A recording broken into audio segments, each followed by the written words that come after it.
एक समय की बात है। एक छोटे से गांव में एक साधारण किसान रामू रहता था। वह मेहनती था, लेकिन उसकी फसलें हमेशा खराब होती थीं। गांव के लोग उसकी स्थिति पर दया करते थे, लेकिन रामू ने कभी हार नहीं मानी। उसका दिल उम्मीद से भरा रहता था कि एक दिन उसकी किस्मत बदलेगी। एक दिन जब रामू अपने खेत में काम कर रहा था, उसने जमीन में एक चमकती हुई चीज देखी। उसने उसे ध्यान से उठाया और देखा कि वह एक अनोखा बीज था, जो सुनहरे रंग का और अजीब तरीके से चमक रहा था। रामू ने सोचा कि शायद यह उसके जीवन में बदलाव लाने वाला है, इसलिए उसने उस बीज को अपने खेत में बो दिया। अगले दिन जब वह खेत पर गया, तो उसने देखा कि बीज से एक अद्भुत पौधा उगाया था। यह पौधा कई रंगों के फूलों से लदा हुआ था, जो अपनी महक से पूरे खेत को महका रहा था। रामू ने सोचा कि यह कोई सामान्य पौधा नहीं है।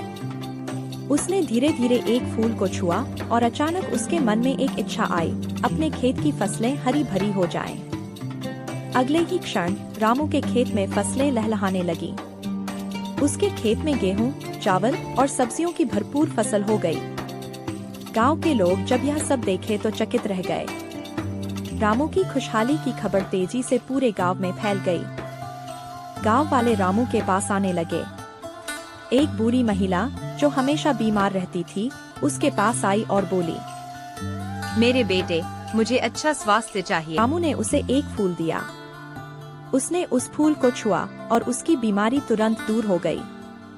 वह महिला खुशी खुशी गांव में वापस गई। फिर एक छोटा बच्चा जो हमेशा अकेला रहता था, आया। उसने कहा, मुझे खेलने के लिए खिलौने चाहिए। रामू ने उसे भी एक फूल दिया। जब बच्चे ने उसे छुआ तो उसके सामने रंग बिरंगे खिलौने आ गए। बच्चे की खुशी देखकर रामू का दिल भर आया। एक युवा लड़का जो अपनी नौकरी की तलाश में था, रामू के पास आया। उसने कहा, मुझे अपने सपनों की नौकरी चाहिए। रामू ने उसे भी एक फूल दिया।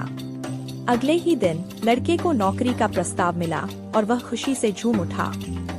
लेकिन रामू ने देखा कि लोग इच्छाओं की पूर्ति के लिए बार बार आने लगे। उन्होंने अपनी मेहनत करना बंद कर दिया।